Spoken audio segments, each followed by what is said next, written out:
Your philosophy is going to determine whether or not you go for the disciplines or continue the errors that's called potential disaster. And everybody has it within their power. Well, it was so happy for me to find out at age 25, Mr. Shove said, Mr. Rohn, you don't have to change countries. But you do have to change philosophy. And if you'll change philosophy, not country, you can turn around your income, you can turn around your bank account, you can turn around your skills, you can become capable, powerful, sophisticated, healthy, influential, all the other equities that you could possibly want out of your life, using the only stuff there is and not trying to change any of this stuff. Appreciate all of this stuff with all of its ups and downs, with all of its mystery of why it works and sometimes it doesn't work. Don't challenge this. You don't have to ask for another planet. You don't have to ask for another country. Just ask for another book. Ask for another seminar. Ask for another idea. And you can start this whole process of personal life change. Philosophy. To form our philosophy, you got to think. You got to use your mind. You got to process ideas. And this whole process over a lifetime, starting way back here when we were children, schools that we've attended, our parents, our experiences, all this stuff that we've processed by the thinking process helps to develop our philosophy. And in my opinion, each person's personal philosophy is the major factor in how your life works out. Here's what I called it in that last presentation when I was here. It's called the set of the sail. Each person's personal philosophy is like the set of the sail. Now, I used to think it was circumstances that ordered my life. If someone would have asked me at age 25, Mr. Rohn, how come you're not doing well? Pennies in your pocket, creditors calling, nothing in the bank, behind on your promises to your family, you live in America, 25 years old, got a beautiful family, every reason to do well, and things are not going that well for you. What is wrong here? It would not have occurred to me to blame my philosophy. I mean, it would not have occurred to me. Saying, well, I got this lousy philosophy, and that's how come I got pennies in my pocket and nothing in the bank, and things aren't working well. That would not have occurred to me. I found it much easier to blame the government. Much easier to blame the tax problem. I used to say taxes are too high. Top tax rate when I first started paying taxes, 91%. Back then, when your income reached a certain level, all your income over that, 91%. So I used to say that's too high. Now the top tax rate's about 33%. But people are still saying what? Taxes are too. See, but you can't use that anymore. If it's gone from 91 to 33, how could it be too high? Come on. I threw all that old excuse stuff away. Some people found it, though, and they're using it these days. My old list. I used to blame the traffic, the weather, used to blame circumstances, right? People say I'm too tall, I'm too short, I'm too old, I was raised in obscurity, raised on a farm, parents of modest means, all the stuff. If you were to ask me, how come you find yourself here, Mr. Rohn, age 25, living in America, land of abundance and opportunity, pennies, zero in the bank, not doing well, creditors calling, it would not have occurred to me to blame my philosophy. I found it easier to blame the company policy. I used to say, if this is all they pay, how do they expect you to do well? So I figured that, you know, my future was going to be tied to what everybody else was arranging, the economy and, right, interest rates. I used to say things cost too much. That was my whole explanation, not my philosophy, until my teacher taught me better that this is where the problem was, my own personal philosophy. Here's what's exciting about each person's personal philosophy. That's what makes us different than dogs and animals and birds and cats and spiders and alligators. That's what makes us different than all other life forms. The ability to think, the ability to use your mind, the ability to process ideas, and not just operate by instinct. In the winter, I'm telling you, the goose can only fly south. What if south doesn't look too good? Tough luck. It can only fly south. But see, human beings are not like a goose, can only fly south. I mean, you can turn around, go north, you can go east, you can go west, you can order the entire process of your own life And we do that by the way we think. We do that by exercising our mind. We do that by processing ideas and come up with a better philosophy, a better strategy for our life, goals for the future, okay? Plans to achieve those goals. All this comes from developing our philosophy. Philosophy helps us to process what's available. Well, when we get here, we got seed, and we got soil, and we got some rain, and we've got some what? Sunshine, and we've got some seasons, and what? The miracle of life. Now, the key is, what do you do with all this stuff? How do you turn all this stuff that's available here into equity and promise and lifestyle and dreams and future possibilities? All of this that's possible now with human beings, how do you take all this stuff and turn it into this equities and values? Well, it starts with philosophy. What is the seed? What is the soil? What is the sunshine? What is the rain? Is it possible to take some of each of all the stuff that's available and turn it into food and turn it into value and turn it into nourishment and turn it into something spectacular and unique that no other life form can do? And the answer is yes. But you cannot deal with all this stuff and what to do with it unless you start refining your philosophy. Think, use your mind, come up with ideas, and strengthen your philosophy. So the seed and the soil and the rain and the sunshine, this is called, you know, the economy and the banks and the money and the schools and everything that's available out there, processing information, what to do with all that, and turn it into equity and value. That is the major challenge of life, my personal opinion. So each person's personal philosophy now is going to determine what you're going to do with seed and soil and sunshine and rain and miracle, the change of seasons. That's it. My personal opinion. Each person's personal philosophy is like the set of the sail. That's what this seminar is for today. Help you to trim a better sail. You don't need a better economy. You don't need better seed and soil. In fact, when it comes to seed and soil and rain and sunshine and seasons and the miracle of life, that's all you got. Now, what if you blame this stuff? Then you're blaming all you got. If you blame the economy, and you blame the schools, and you blame the teachers, and you blame the sermons and the preachers, and you blame, the marketplace, and you blame the company and company policy, what else is there? When some people get through with their blame list, there isn't nothing else. That's all there is.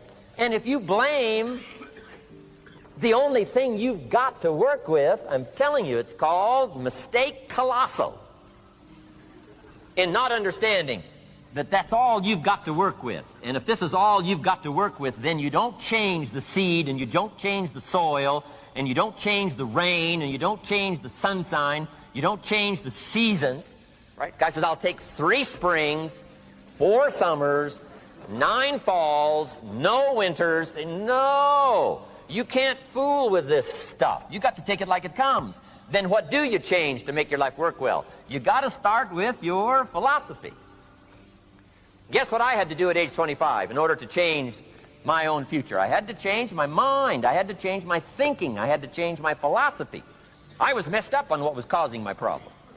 And once I got that straightened out, that all the stuff I blamed, the government and taxes and the marketplace and the economy and things cost too much, negative relatives, cynical neighbors, once I got rid of that and started going for where the real problem was, which was me, I'm telling you, my life exploded into change. My bank account changed immediately. My income changed immediately. My whole life took on a whole new look and color immediately.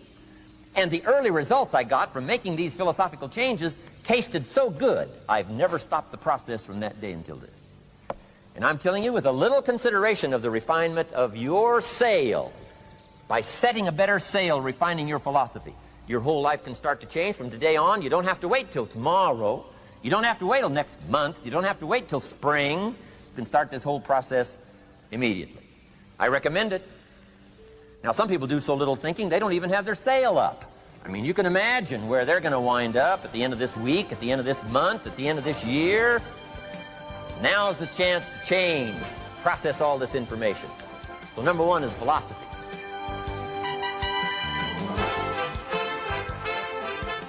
Here's the definition of success and failure. Just make this note. Here's failure. A few errors in judgment. Repeated every day. Now, you can automatically assume, Mr. Rohn, I say, I can understand that. A few errors in judgment repeated every day. For 6 years?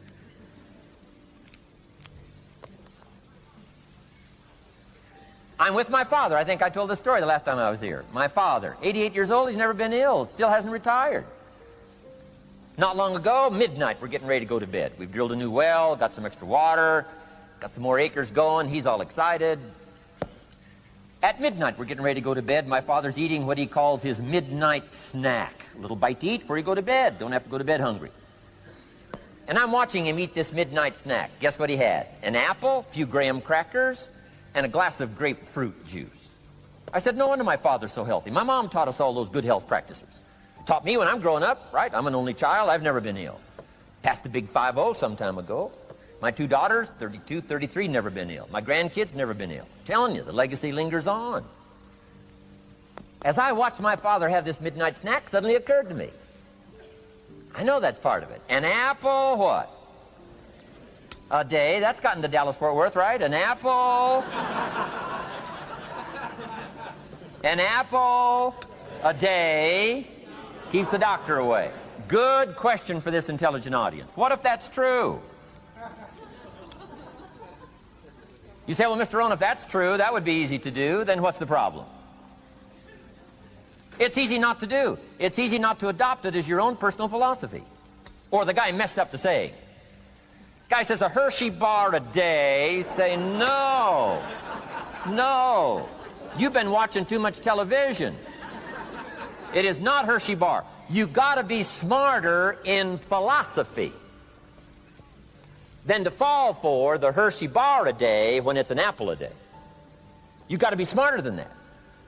And if you make that kind of an error in judgment every day for 6 years, I'm telling you, it'll accumulate into disaster.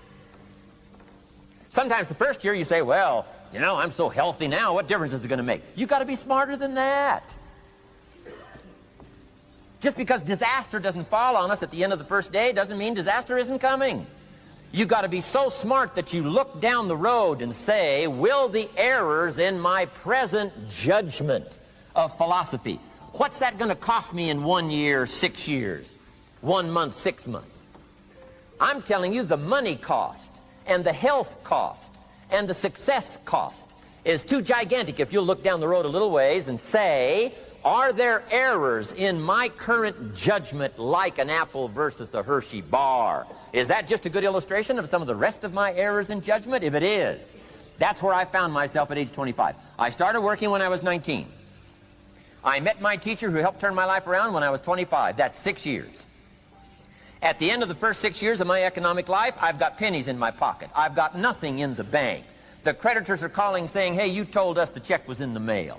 I'm embarrassed. I'm behind on my promises. I live in America. I'm 25-year-old American male. I got a nice family, every reason to do well. And I'm messed up. Now, what's messed up?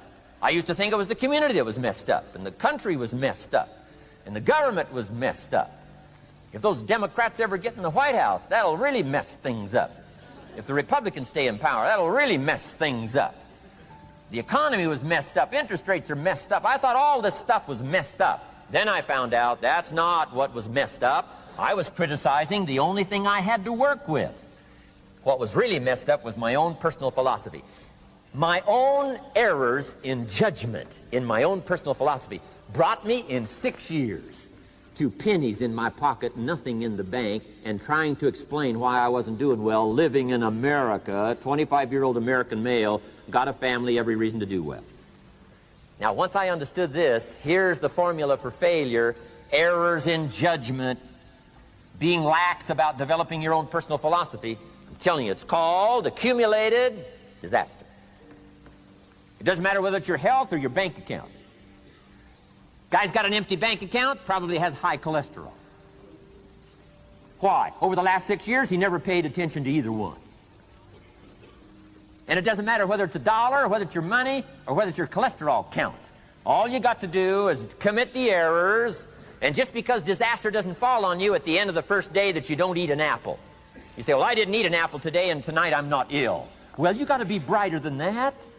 Someday you got to leave first grade. The reason we make those first grade desks so small so they won't fit at age 25. I mean, right? You don't belong here anymore. Come on. Now let me give you the secret to success. The formula for failure: a few errors in judgment repeated every day for 1 month starts the weakness, starts the disaster process. You can imagine what happens in 6 years. Now here's the formula for success. A few simple disciplines practiced every day. And you've started a whole new process called a whole new life. A few simple disciplines practiced every day. And if you decide today to go for the apple instead of the Hershey bar, I'm telling you, you have begun the process of turning your life around. And if you keep up that process, not only with your health habits, but with your money habits and with your communication habits, with your sales habits and management habits and every other habit that you've got, if you'll start that process, eliminate the errors and replace it with disciplines practiced, I'm telling you, you can start this process of life change immediately. After today, you don't ever have to be the same again. Only by choice.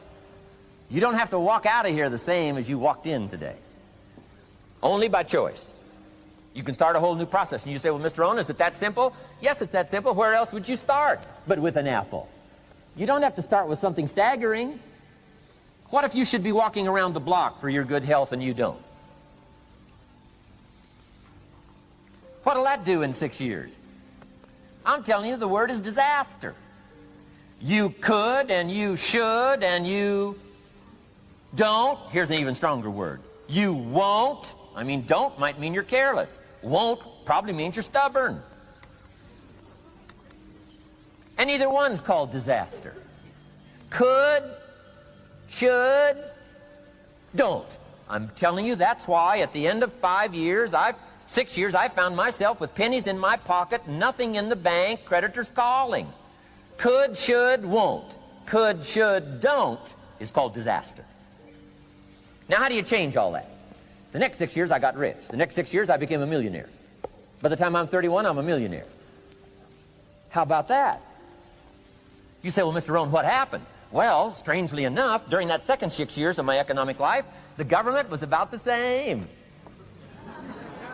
I'm telling you, taxes were about the same. My negative relatives were the same. I'm telling you, the economy was about the same, and prices were about the same, and everything else was about the same. Circumstances were about the same. Then how come I got rich? How come I totally changed my life? I was not the same. Somebody says, well, what did you go to work on to do all that? I started with my philosophy. I started amending my errors by doing some better thinking, changing my mind, coming up with ideas that I didn't have before I met my teacher.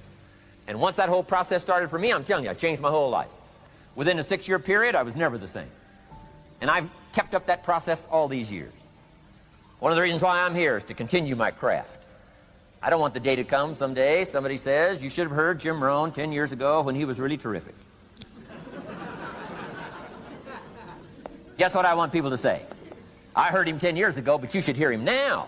I'm telling you, the man works on his craft. I'm telling you, the man's done some extra reading. I'm telling you, the man doesn't miss a trick. I'm telling you, he's worked hard on himself. That's why he's able to deliver like he does. The same thing can happen for you as a teenager. It can happen to you as a mother, as a father, as a business person, as a salesperson, running a business.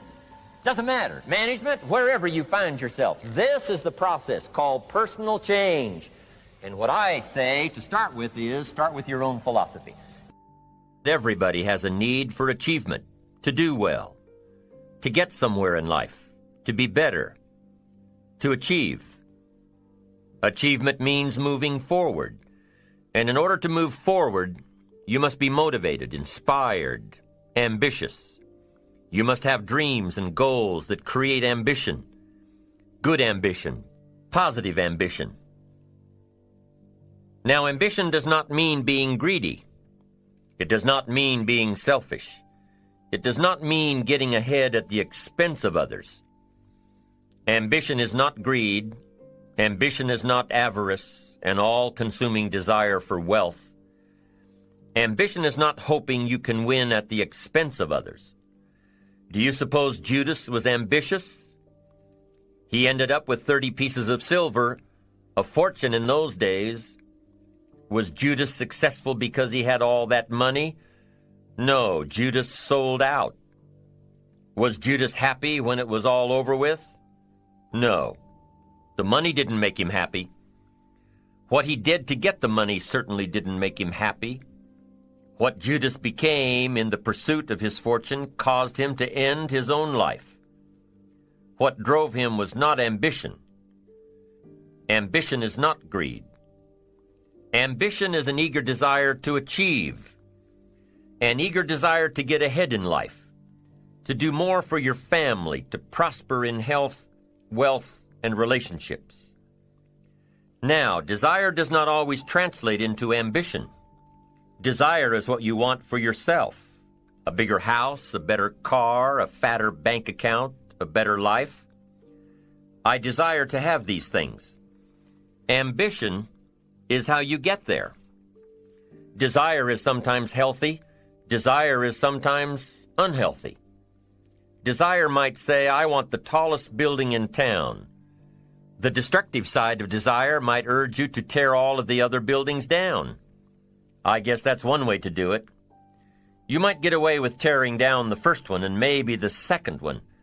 But in your desire to tear them all down, sooner or later, some guy is going to be standing out in front of his building saying, I'm on to you. Get out of here. And pretty soon you're no longer known as a builder. You're known as a destroyer. Now, the second way to have the tallest building in town is to see it, dream it, and plan it, and put your team on it, work on it. Go through all of the steps to get there. Do it right. Have the ambition to be the owner of the tallest building in town, and go through all of the right steps to get there. If you really want it, and have the skills to do it, and the patience to weather all of the storms, your ambition will lead you there. Having the ambition to do what it takes to get you where you want to go is good. Ambition is creative and constructive. Ambition is an expression. It's something inside of you want to express in a positive way. I'm sure you have dreams of accomplishing great things. Are you ambitious enough to realize these dreams? Are your dreams strong enough to pull you toward your future? Are they vivid enough to see the end result now? Are they worthy of doing until you get there? What are your reasons for creating these dreams? Reasons vary from person to person. I bet if you did a little soul searching, you could come up with a fairly strong list. The list of reasons. Why is it so important to achieve these dreams? What are you trying to express? These reasons for accomplishing great things are different for everybody. There are personal reasons, sometimes uniquely personal reasons. Some people do well for the recognition. Some people do well because of the way it makes them feel. They love the feeling of being a winner, and that is one of the best reasons. Once in a while I hear someone say, if I had $1 million, I'd never work another day in my life. Hey, that's probably why the good Lord sees to it that he doesn't get his million, because he would just quit. Family is another reason, a motivator for doing well. Some people do extremely well because of other people, and that's a powerful reason. Sometimes we will do something for someone else that we would not do for ourselves. I know a lady who was getting back on track from financial disaster. Even though she didn't have much of anything left, her primary motivator was to keep her daughter in private school, an expensive one of the best in the country. Although her goal was to financially surpass where she was before her economic fall, her main reason to work all of those extra hours was to give her little girl the best possible education. As you can well imagine, wanting to do something for someone else led her to all sorts of other accomplishments as well. How fortunate are the people who find themselves greatly affected by someone else. It's powerful. What has you getting up early, hitting it hard all day, and staying up late? What has you inspired? What are your reasons for doing well? What's at the core of your quest? What is the power behind your ambition? To a lot of people, ambition is kind of a mystery. The dictionary says it's an eager desire for distinction, power, or fame. But what does that really mean? Well, let's start with the word eager. All by itself, eager is kind of exciting. Kids are eager for their birthday parties. They expect to be the center of attention, get lots of presents, eat too much. I guess grown-ups are eager for birthdays too. Unless, of course, they're embarrassed that the number of candles on the cake outnumber their achievements. But we can be eager to see a ball game, eager to see our kids in a dance recital, eager to see an old friend, eager to shop for a new car. Eager sounds like a lot of fun. But do you ever hear people say they are eager to live a better life, eager to have a better family, eager to make a lot of money? Probably not. And that's a problem. Because how I see it, living a better life, having a better family, and making a lot of money takes an eager desire. We have the remarkable ability to get exactly what we must have. But there is a difference between wishes and desires. We've all heard people say, "Oh, I wish I could just drop 5 pounds. I want to be a little lighter." And we've probably said it ourselves, especially after a big holiday dinner of turkey and homemade pie and every other thing we can possibly stuff ourselves with in one 8-hour period of time. And even though we may wish we could breathe a little easier in our clothing, we have to have the desire to exercise a little more and eat a little less. The "I wish I could lose weight" has to become, "I have the eager desire to lose weight." I'm also sure you've heard people talk about wishing they had more money to pay the bills, or take a vacation, or just to take a little pressure off of life. But before their lifestyle can change, their wish needs to become a desire. If they really desired change, they wouldn't spend their evenings just watching TV and wishing they were doing something more. The backbone of an eager desire to change is discipline. True ambition is disciplined, eager desire. It's that little part within us that says, if I want to be ready for that meeting tomorrow, I need to finish preparing for it today. If I want to make sure I can pay for my kids' college education, I need to start saving today. If I want a better life tomorrow, I need to start working on it today. Ambition is a minute-by-minute, day-by-day mentality. To have the ambition to work towards a better family life, a newer car, a bigger house, a financially secure future, you have to live it every moment. If living a successful life was easy, I'm sure more people would be successful. If just being ambitious was enough, I'm sure all of the broke and perplexed people in the world wouldn't be broke and perplexed. While most people spend most of their lives struggling to earn a living, a much smaller number seem to have everything going their way. Instead of just earning a living, the smaller group is busily working at building and enjoying a fortune. Everything just seems to work out for them. And here sits the much larger group, wondering in awe on how life can be so unfair, complicated, and unjust. So what's the major difference between the little group with so much and the larger group with so little? Despite all the factors that affect our lives, like the kind of parents we have, the schools we attended, the part of the country we grew up in, none has as much potential power for doing good as the ability to dream.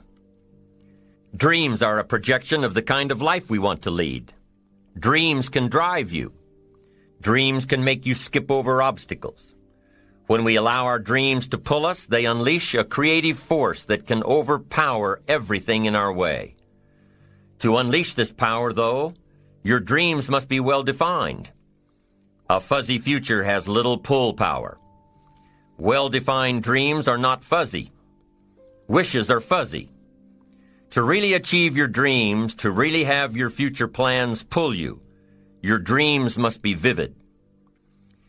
If you've ever hiked a 14,000-foot peak in the Rocky Mountains, one thought has surely come to mind. How did the settlers of this country do it? How did they get from the East Coast to the West Coast? By foot. Carrying one day's supply of food and water is hard enough. Can you imagine hauling all of your worldly goods with you? Mile after mile, day after day, month after month? These people had dreams, big ones. They had ambition. They didn't focus on the hardship of getting up the mountain. In their minds, they were already on the other side. Their bodies just hadn't gotten them there yet. Despite all of their pains and struggles, births and deaths along the way, those who made it to the other side had a single vision: to reach the land of continuous sunshine and extraordinary wealth. To start over where anything was possible, where everything was possible. Their dreams were stronger than the obstacles in their way. You've got to be a dreamer. You've got to see the future finished in advance. You've got to see California while you're climbing 14,000-foot peaks. You've got to see the finish line while you're running the race. You've got to hear the cheers when you're in the middle of a monster project. And you've got to be willing to put yourself through the paces of doing the uncomfortable until it becomes comfortable. Because that's how you realize your dreams. Our great country was founded with dreams. They've always been important. Dreams are what caused thousands of people to leave their homes and families and start over in a land where anything was possible. To this day, dreams continue to bring people to our land of opportunity. To a country where you can start with little and end up with a lot. To America. Don't you sometimes wonder why so many immigrants who come to America can build a new life and a fortune while many of the people who were born here are barely surviving? They have a dream, a defined goal, ambition. Aside from the pioneers that crossed the prairies and the mountains to reach their vision of hope and future promises, there are other amazing examples of how ambition has shaped America.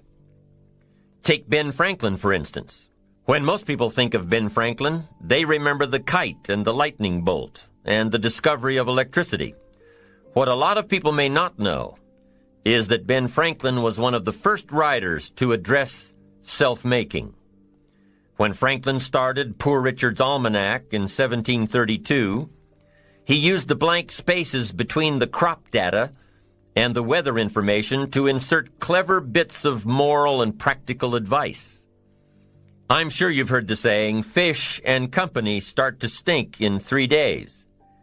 Well, that was one of hundreds of Ben Franklin's comments on life. Another was, diligence is the mother of good luck. You know, it's amazing how hard-working, smart-working people have all the luck. We sometimes hear of a brand-new musical group, an overnight success. They must have been in the right place at the right time, knew the right people, had a friend to help them out. But if you've ever watched an interview with some of these folks, you'll probably hear that their overnight success took several years. Diligence is the mother of good luck. Now, in addition to these witticisms, Ben Franklin gave us 3 principles of success and ambition that have withstood the test of time. Number 1, happiness doesn't come from big pieces of great success, but from small advantages hammered out day by day. What Mr. Franklin is saying here is that we must be happy with what we've got when we're in pursuit of what we want. Too often we say, oh, I'll be happy when I just get that promotion. I'll be happy when I just land that contract. I'll be happy when I just have more money. I'll be happy when I just what? You won't be any happier when you reach your goals than you are right now. It just doesn't work that way. Abraham Lincoln said it best.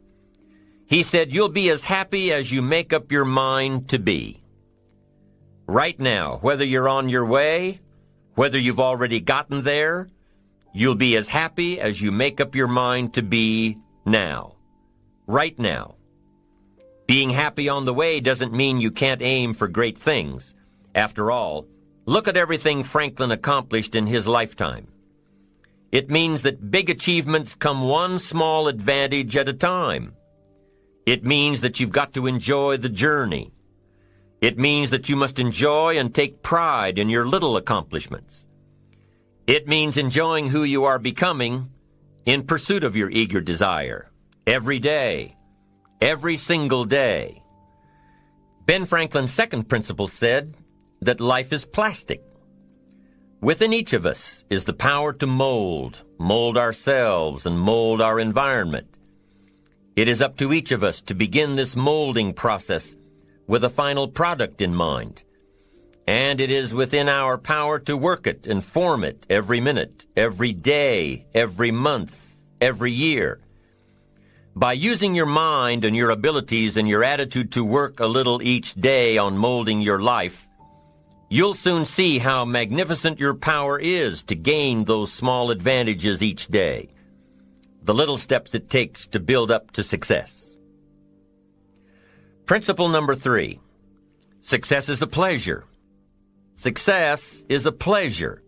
If what you are doing today isn't satisfying, gratifying, guess what? You're really not successful. If you are not fulfilled with what you are doing today, you cannot possibly be successful. It doesn't matter how many worldly possessions you may have, how many cars, how many toys, how much money. If you're not happy with your life as it is, you cannot be successful. Now, I know that success is a relative term. It means different things to different people.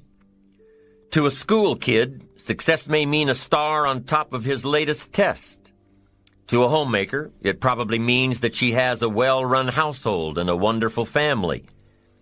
To an outside professional, it's most likely the thrill of closing a major contract, or the pride in accepting a performance bonus, or being named the top-producing salesperson. But the one thing you will hear from everyone who is successful is that they are happy with who they are and what they are doing. They are happy, content, satisfied. Success is a pleasure. What have you done today that makes this day successful? Think about it and write it down. If at the end of the day you can jot down the things that have made it a good day, you will soon see patterns forming. This really is a good habit to get into. When you can see a pattern of pleasure, you'll know you're on the road to success. So take note of Mr. Franklin's 3 principles of success and ambition. Number 1, big achievements come one small advantage at a time. One step at a time, one day at a time. Number 2, you have the power to mold your life, to make it whatever you want, to shape it and reshape it. And number 3, success is measured through pleasure. This is the key one. Success is measured through pleasure. You've got to be happy along the way. You've got to learn to give yourself a pat on the back. Good job, you need to tell yourself. I'm proud of me today. You've got to be happy. You've got to learn to enjoy the process. These are really common sense ideas. They're practical. And William James agreed. He's another American great, one of the most notable philosophers and psychologists in our history. And he founded a philosophy called pragmatism. To be pragmatic is to be practical. To test the validity of a concept by its practical results. To actually question something and rate its usefulness by what it can do for you. To hear a method of doing something and figuring out if it's even worth your while. One of the issues Mr. James dealt with in his lifetime was, what does it mean to be a success, a significant person? After years of pondering this question, William James described success as a combination of two things. Number one, an inner ideal which is followed persistently with courage. And number two, outer achievement related to that ideal. Let's go back to number one, an inner ideal which is followed persistently with courage. I take that to mean defining a goal and having the resolve to complete it. No matter what, I'll do it or die. Promise yourself you'll read the books until your skills change. Go to the seminars until you get a handle on it. Do it until it makes sense. Practice it until you've got it right. Don't give up until you get where you want to be, however long that is. Step by step, piece by piece, book by book, seminar by seminar, do it until. Go for it. Until is a very important word. It's magic. It means that you'll never give up. Don't miss the chance to grow, to pay the price. Until you learn, change, grow. You'll discover some of life's great treasures when you pay that price. William James' second part to success dealt with the outer achievement related to that ideal. You need both aspects to really be a success. But what Dr. James realized about his philosophy of success was that the first part is indeed more important than the second. Going for it. As long as you're working toward your inner goal, your dream, then success is possible. But once you give up your inner vision, then you can never become successful. You never will become successful. Until doesn't even matter. Now, maybe the person who's been working on a project for 10 years can be successful in his own right, if he's honestly working toward it, doing everything to make himself worthy of reaching the dream, really happy with where he is, doing it until. Then maybe he is a success. It's a personal thing, going for it one step at a time. Going for small accomplishments along the way for however long it takes. So let's think about this for a moment. What outside evidence or results or proof can be seen when you accomplish your goals one step at a time? You'll start to see things change around you, little things, not major things, but little everyday things, things you may not even notice unless you are paying attention. If you're one of those who'd rather stay up late and get up late, only to discover that your workplace doesn't fit your schedule, and you roll out of bed cursing the alarm clock every morning, maybe you could start with the little change of going to bed half an hour earlier than normal. And maybe you'll see, in time of course, you can't train your body overnight, maybe you'll find out that you jump out of bed in a better mood, and that your day will start better, and that you'll get more done, and that the people around you that caused you problems aren't so hard to work with after all. It all starts by making one little change and adding to it every day. You see, you can't change what's going on around you without first changing what's going on within you. Start changing how you look at mornings, and sure enough, people will start changing how they look at you. When you start changing how you think, how you act, how you treat others, how you treat yourself, when you start responding instead of reacting to life, life will start responding to you. I'm telling you that you can do it with your lifestyle. You can do it with your sales career. You can do it with your management career. You can do it with any part of your life. If you are looking for equities unmatched, don't curse the only thing you have, seed and soil, sunshine and rain, miracle and seasons. But start processing things like we're covering in this program, and change will take off for you. You cannot believe what can happen in such a short period of time. So you ask yourself, What small changes can I start making today? Well, you can start in your car on your way to work. If you're sitting on the highway, stop-and-go traffic, moving at about 15 miles per hour tops, look at the guy or the lady sitting next to you and give them a smile, or thumbs up, or even wave. Now, some people might think you're a little strange, but hey, you'll feel better. And tomorrow, when you get into the office, how about a big cheery hello to the people at the front desk and everyone you see on the way to your office? And when you get home tonight, how about giving your wife or husband and kids big hugs instead of collapsing on the sofa? When you start with the little things that make others happy, improve their day, you'll find that these little things add up to big ones. So what happens when you start taking charge of your own personal happiness, your own life? Do you think that these little things will somehow make a difference in meeting your goals? You bet they will. You can't do it alone. You can't be successful by yourself. It's hard to find a rich hermit, you know. The ambitious person realizes that each of us needs all of us. You all by yourself may have finalized the company's marketing plan, or finished up the sales projections, or even wrote the mission statement for the year to come.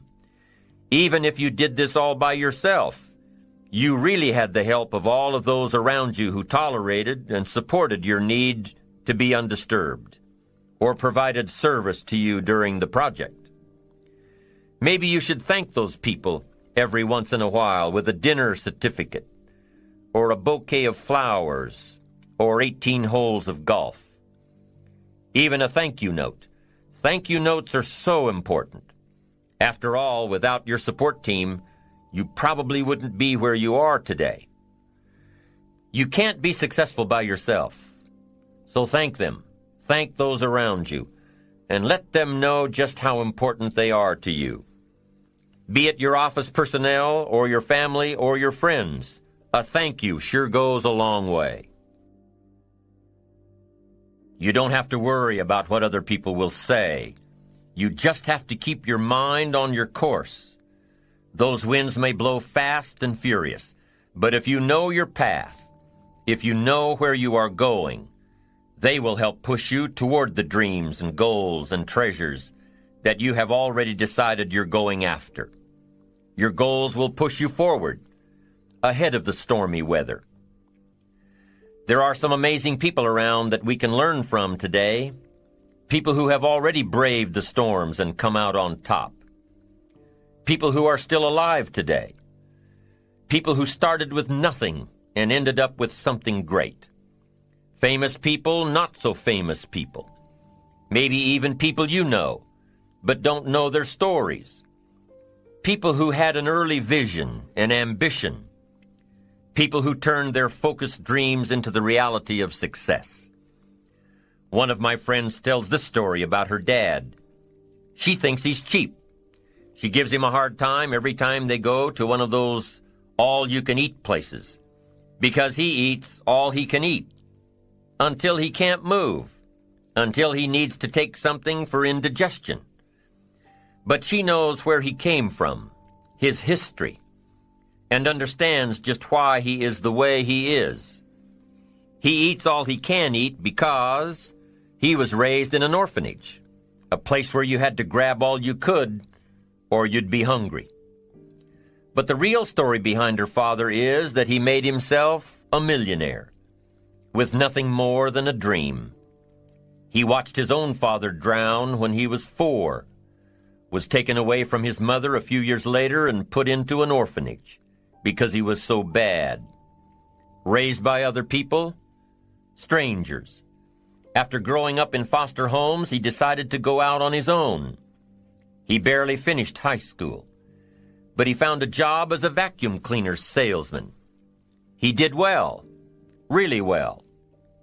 But the woman he loved didn't want to marry a vacuum cleaner salesman, and he really didn't want to be one. So he went to college, went on to medical school, prospered, really prospered, led a tremendously successful life as a radiologist, and is now retired, goes fishing, rides his Harley. Stories of success are all around us, everywhere. Take the time to talk to these people or read their stories. You might learn something. You might find out that they have already traveled the path you are now on. You know, when most of us think of Jesse Jackson, we think of the political Jesse Jackson. But what most of us don't realize is that before Jesse Jackson went to the streets to gain votes, he went to the ghettos with a message for inner city youth. During his rallies, he would have the street kids repeat after him, "I am somebody." Jesse Jackson's message to these kids was that ambition is a moral imperative. To be a good person, you have to have ambition. You have to try to do something good with your life. You have to try to get out of where you are today or make where you are a better place tomorrow. You have to, or anything else is a waste. Mr. Jackson knew that his contribution to life began with America's youth, where he could make a difference before bad attitudes and bad habits took over for good. He went to make a difference with the disadvantaged youth of America. What an admirable mission. I'm sure you know that the same principles he teaches apply to you. When you get up tomorrow morning and are standing in front of the mirror getting ready for the day, remind yourself that you are somebody, that you are important, and that you can make the changes that will move you closer to your ideal future. Listening to the words of people like Jesse Jackson are of total importance because motivation, lasting motivation, is backed with education. Many of these people have written books on their journeys. These books tell the stories and give the secrets that we can all learn from. Let's say you decided to take a trip, just a short one, maybe for a weekend. Let's say you want to go away to a place you've never been before. Wouldn't you want to find someone who had been there? Ask them a few questions? What's the best way to get there? The safest route? The quickest route? What do I need to bring to be totally prepared? What fun things should I look for on the way? What dangers do I need to avoid? By talking with someone who has already been there, it'll make your trip that much more enjoyable. It's the same thing with life. By listening to those who are farther along in the journey you are interested in taking, and learning from their successes and failures, you just might pick up something that will make your journey that much better. Listening to the stories of others can be motivating, captivating.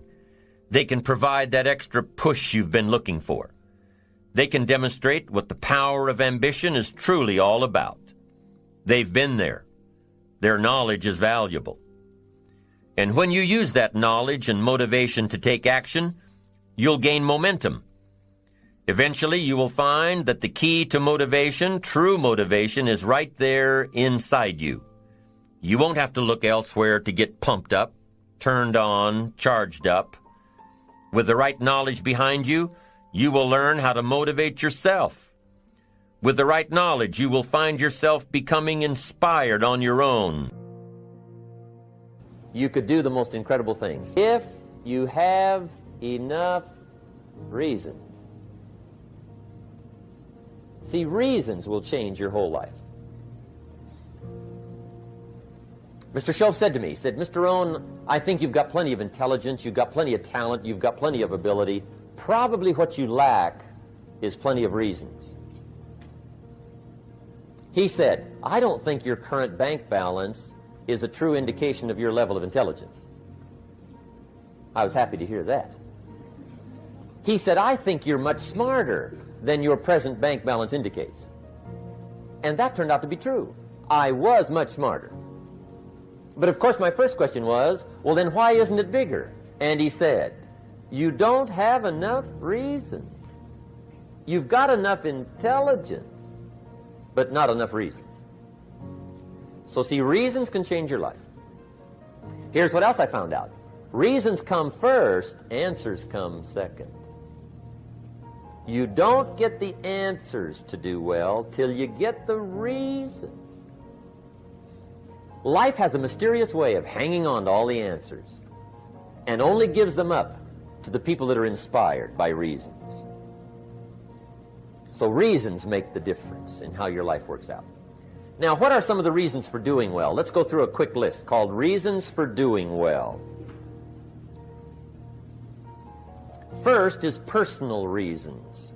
Some people do well for recognition. Some people do well for respect. Some people do well for the way it makes them feel. They love the feeling of being a winner. Those are good reasons. I have some millionaire friends that keep working 10, 12 hours a day, making more millions. And it's not because they need the money. It's because they need the joy and the satisfaction and the pleasure that comes from being a constant winner. And see, it's not just the money anyway. It's the journey, not the money. Once in a while somebody says to me, boy, if I had $1 million, I'd never work another day in my life. That's probably why the good Lord sees to it they don't get their million, right? They'd quit. They'd quit. Okay. Next is family reasons. Some people do extremely well for other people, and that's powerful. Human beings can greatly affect each other. Sometimes we will do things for somebody else we will not do for ourselves. We're made.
that way.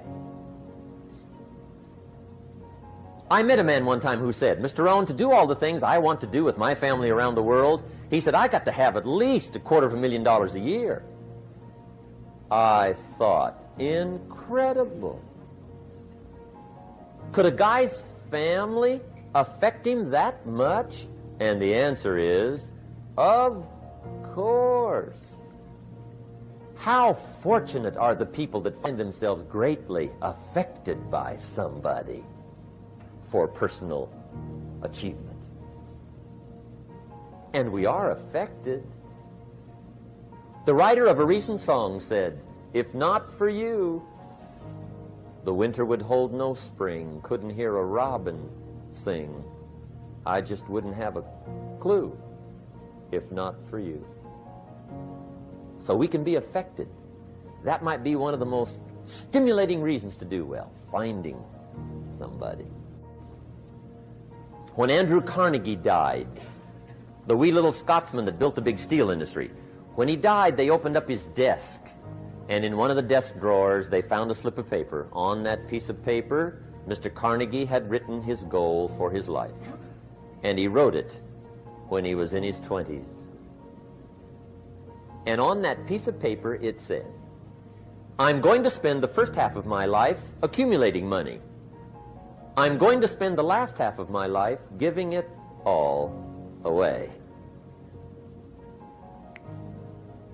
What a goal. He got so inspired by that goal that the first half of his life, he accumulated $450 million. And the last half of his life, he gave it all away. Good question tonight. What's got you turned on? What's got you bombed out of sight to get up early and stay up late and hit it all day? Next question. What's got you turned off? When I found the answers to those two questions, my life exploded into change. I finally found out what had me turned off, and I got that cured. And then I got me a long enough list of reasons to turn me on. And once the lights went on for me, age 25, I now carry several $100s in my money clip. It's only a few $100s, but it was one of those reasons turned my life around. Just before I met Mr. Shoaf, I heard a knock at the door. I go to the door, and there's a little girl standing there about this tall selling Girl Scout cookies. And she gave me one of the finest sales presentations I've ever heard. Special deal, several flavors, this whole package of stuff, $2. And with a big smile, she very politely asked me to buy. And I wanted to. Big problem. I'm broke. Put them into one big impossible to pay bill, right?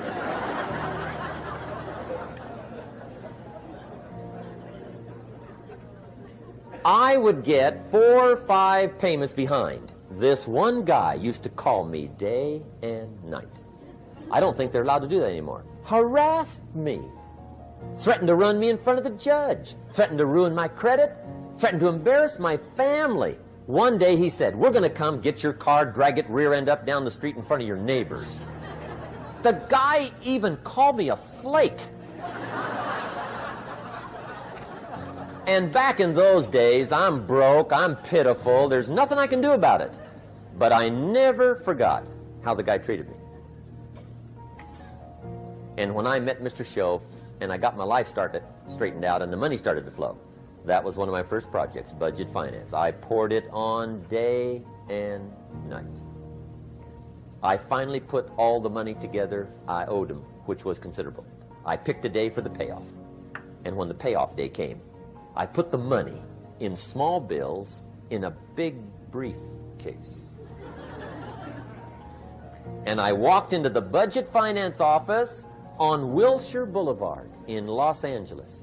The guy who harassed me so often, his desk was about 3 back. I walked right up to his desk, startled him. He wondered what I was doing there. It was the first time I'd been there since I'd borrowed the money, right? Without saying a word, I opened up this briefcase, dumped this pile of money all over his desk. I said, "Count it. It's all there. I will never be back." And I turned around and stormed out. Now, that might not be noble, but if you haven't tried it, you've got to one time.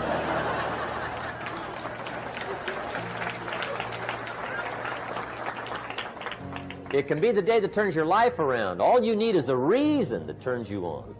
One of my dear friends, Robert Depew, Bobby used to be a school teacher in Lindsay, olive capital of the world. Bobby taught school several years, got a little weary teaching school. One day decided he wanted to get into sales. So without telling anybody, he just up and quit his job teaching school and jumped into sales. When he did, his brother made fun of him, laughed at him, put him down, said Robert's lost his mind. Had a good job teaching school, now he thinks he's a salesman. He's going to go down the drain, lose everything. Just put him down something fierce. Bobby said, "The way my brother acted when I got into sales," he said, "that made me so mad, I decided to get rich." And my question for you tonight is it possible to get that mad? Of course. Wealth is not a matter of intelligence. It's a matter of inspiration. Today, Robert happens to be one of my millionaire friends. Bobby's rich.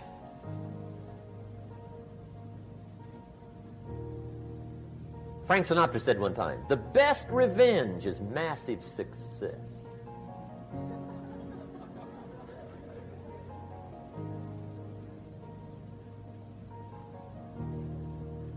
Hey, get you a long enough list of reasons so that after tonight you never lack for inspiration. You might not have all the answers right away, but you can get the answers if you can get the reasons. Your better future is a dream for yourself and for your family. Where do you want to go? What do you want to do? What do you want to be? What do you want to see?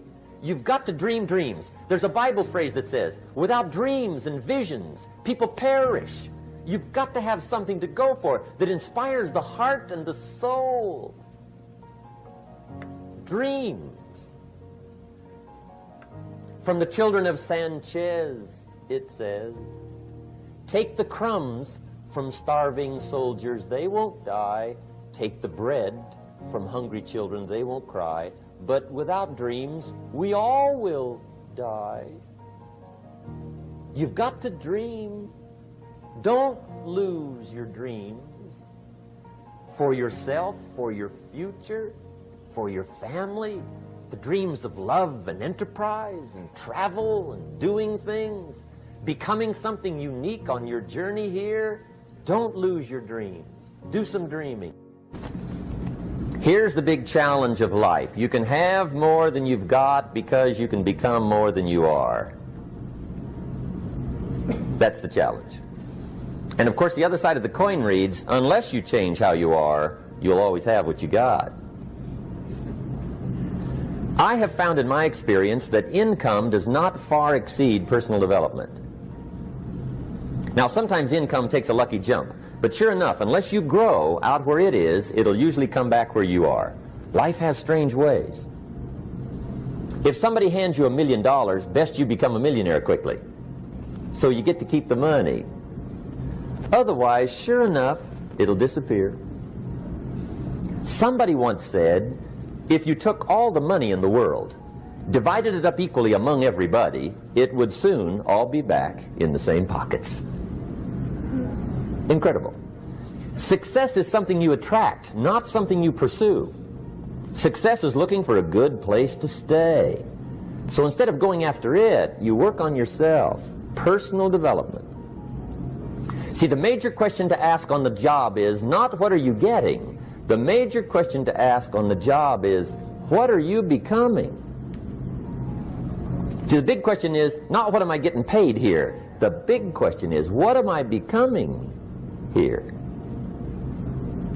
Because true happiness is not contained in what you get. Happiness is contained in what you become.